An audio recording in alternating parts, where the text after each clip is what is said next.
Hey everybody, and welcome back to Kerbal Space Program RP-0.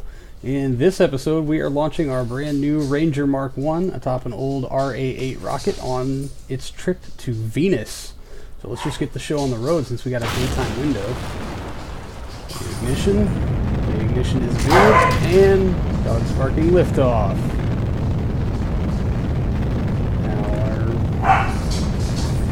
Really hoping that we don't see any failures on this because the window is in about 2 days time and we will not have time to build another rocket before then. Very sorry about the dogs. They are partying, or there's someone within a mile of the house. Alright. We are just a little inclined from our target of the moon, which is what I'm going to use as a basis for getting our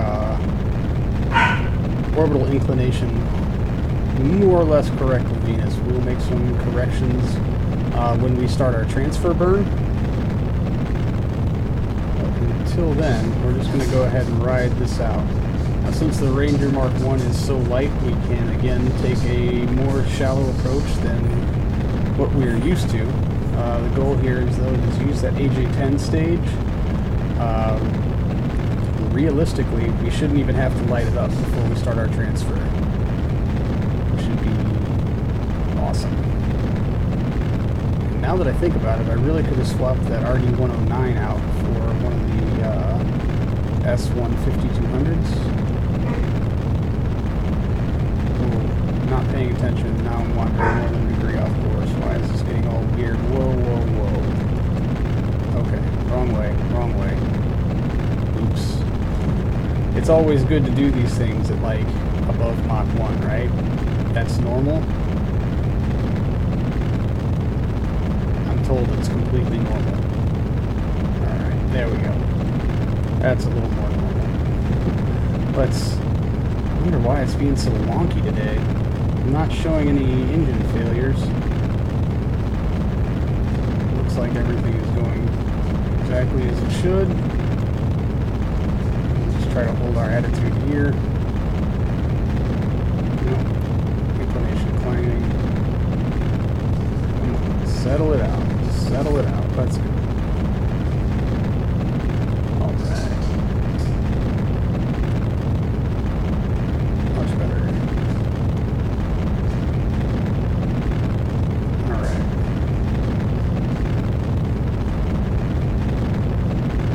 And we are coming up on booster sip. And away they go. That's just... oh, wrong button. All the wrong buttons. Sorry, I'm being a bit of a butterfingers today. Yeah, 0.3. That was a bit higher than I would have liked, but we're probably just going to have to roll with it.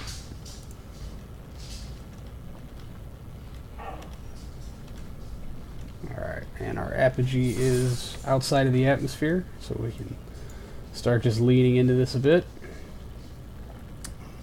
I would like to keep about a 2-minute time to apogee come stage set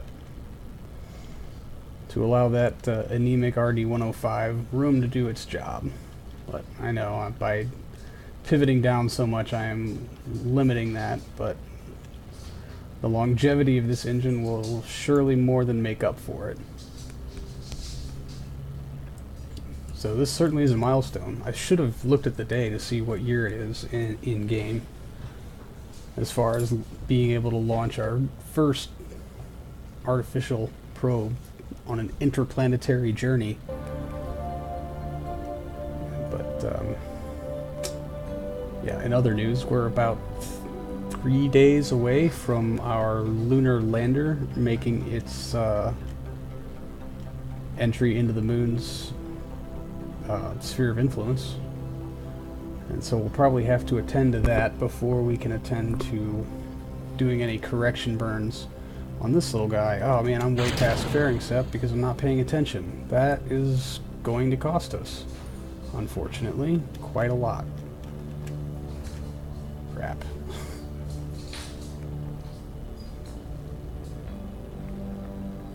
Not good, I should say. Not very good at all. And let's run our boot sequence. And wow. That is quite a power draw. Yeah, energy charge, about 3 a minute. I will return that off. Whoa. Okay, our power draw doesn't really do much. I'm going to disable the mic until they're done going crazy.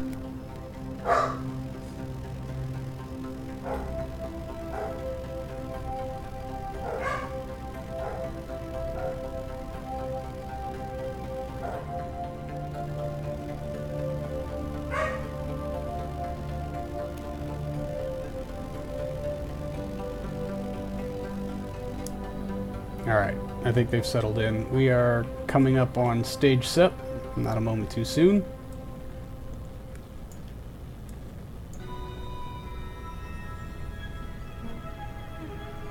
Roll this around, maybe get some of them solar panels somewhat into the light.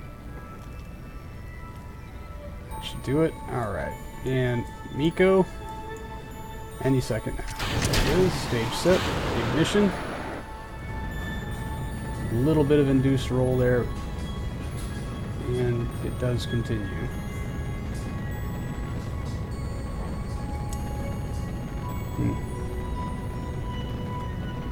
I guess some attitude control on this wouldn't be necessarily a bad thing.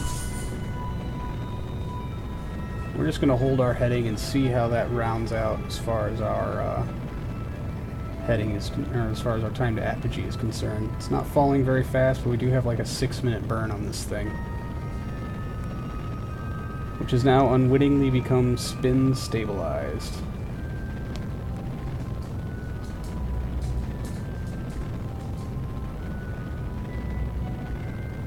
Oh, that little frame skip, I really thought the engine cut out, and I was going to be really, really, really angry.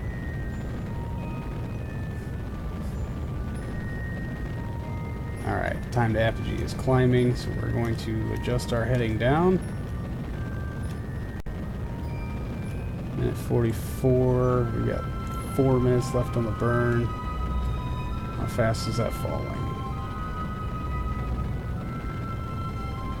About a second for every 4 seconds elapsed. I think we'll be good.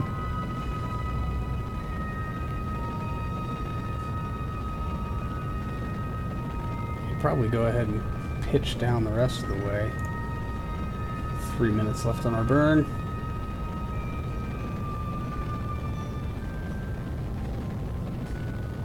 Yeah, it's climbing again, so let's just go ahead and fire into the horizon.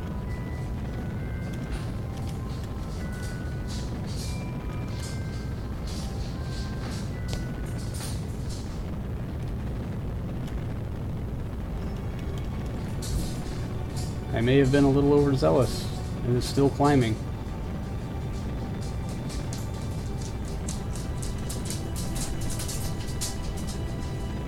Alright, we're going to angle a little below horizon. Try to eke out that perigee just a little sooner. If we can get it right around 300 by 300, I will be very, very happy with that.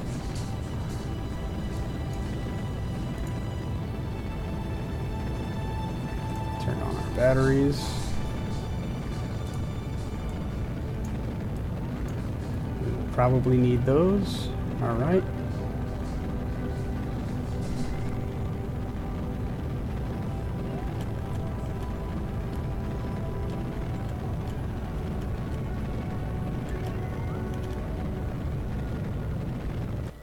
We're just going to call it right there. 438 by 277. Not too shabby. And we'll sep those out. Give that a little bump.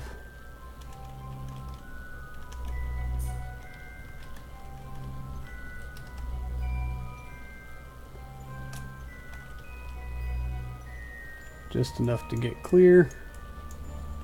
Alright, and then let's angle ourselves into the sun. As well, never mind.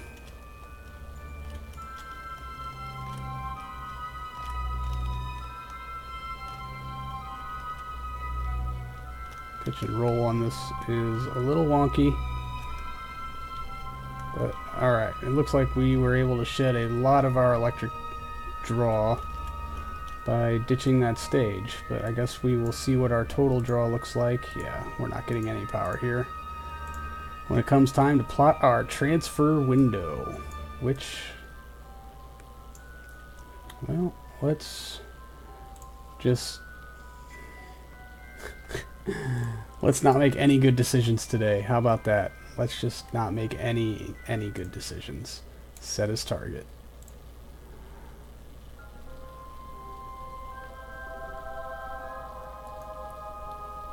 No, that's not what I was looking for.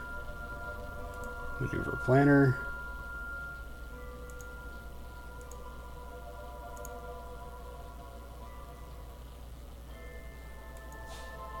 Departure in 1 year. What are we talking about here? Oh, no, no, no. Okay.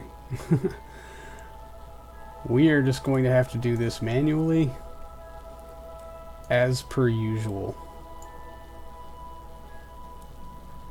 Daylight side for decel.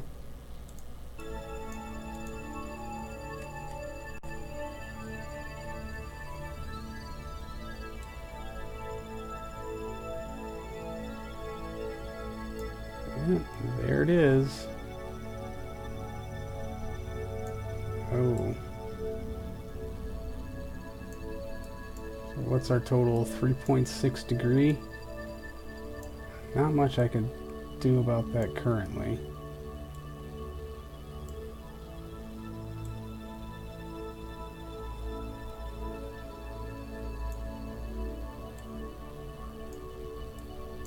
Couple of tenths of a degree. Oh, okay, now we're getting somewhere.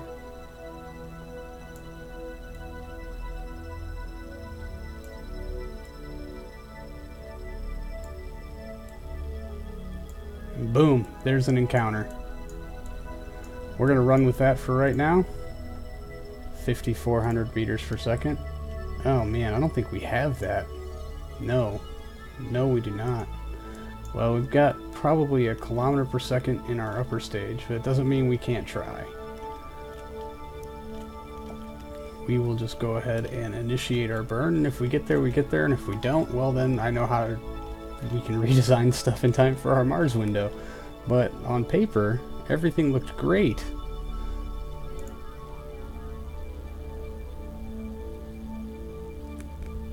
And hopefully we'll also get to see if we're going to build charge. I'm willing to bet though that when we turn on our big comms dish that we won't. And that's what we need to get the last instruction set loaded into this thing.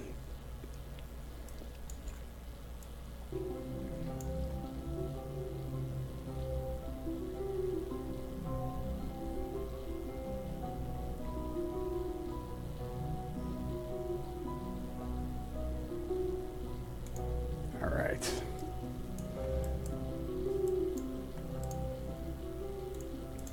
Activate engine, activate ullage, very stable, ignition, and we're just going to lean on the pedal.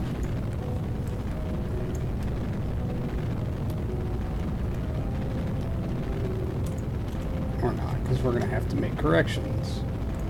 You can tell it to just hold at our maneuver node without it going all crazy on us. Here's hoping. We are still losing charge, but well, we are actually not all that off axis from the sun. But that would be probably the fault of this big stage down here. Yeah, these guys are all pointed straight in. So, what is our total power? It was about, what, 17.2 times 3? 51.6 watt.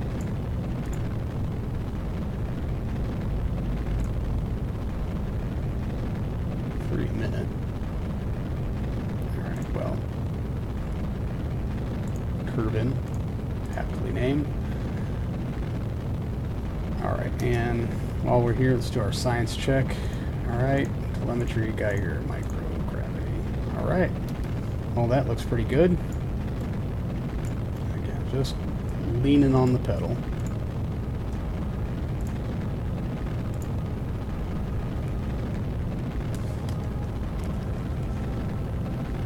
We'll just zip through as much of this as we can. It's weird to have such an incredibly off-axis burn. Maybe I was way too overzealous with that, what is it called? Normal? Anti-normal? I guess way too much anti-normal in this burn, perhaps. But we'll see where it gets us. 7 million kilometer, 9 million now. That's going to start going up real fast.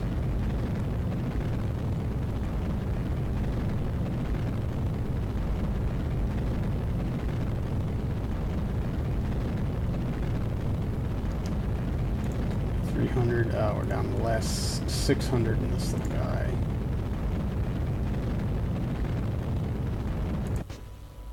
And there it is. We are just going to go ahead and dump the rest of this hydrazine, because why not?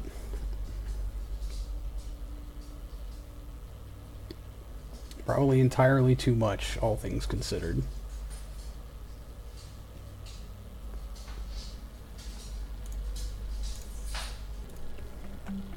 Alright, and that's it for our hydrazine, so we will verify. Oh, that's good. Wait, we should come out of time warp first. And we should probably switch to staging mode. Stage. Why is our...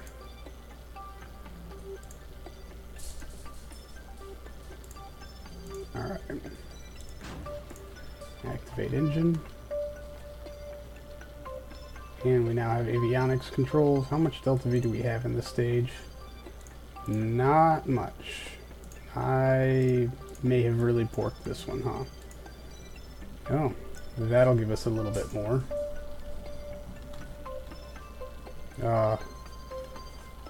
And only now do I see the downfall of having only 2 RCS thrusters. Good for me! And how off-axis from the sun are we? Not at all. And we're still showing a drain on our batteries, which hopefully we can mitigate by deactivating the RCS thrusters. Yeah. Totally not going to hit this encounter.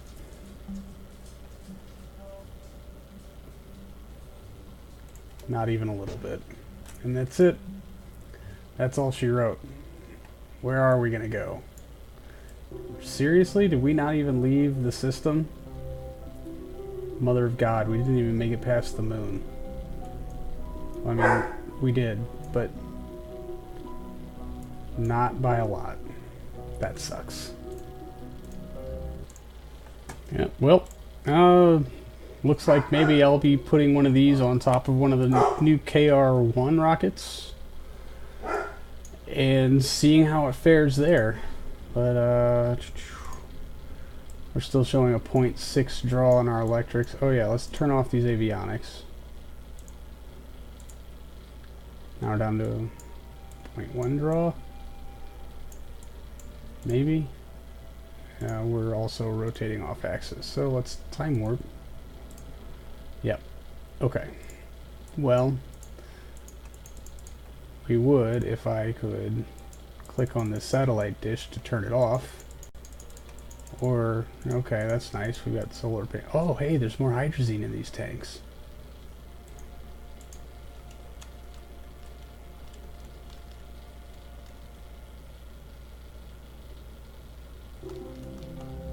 I have to unlock that one too.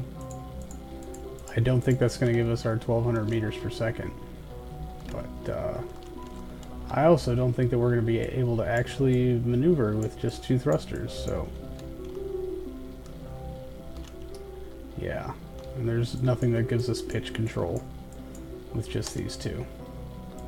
So, again, if I could turn off that dish, we'd have a fairly functional satellite dish until it impacts the moon. Inevitably. Thought I turned the RCS off. I did disable avionics, however. So we're not getting any response from anything. Well, I'm going to jump back to the Space Center and then fix it from there. But that'll do it for this failure of an episode. Thanks for hanging out. I'll see you guys later.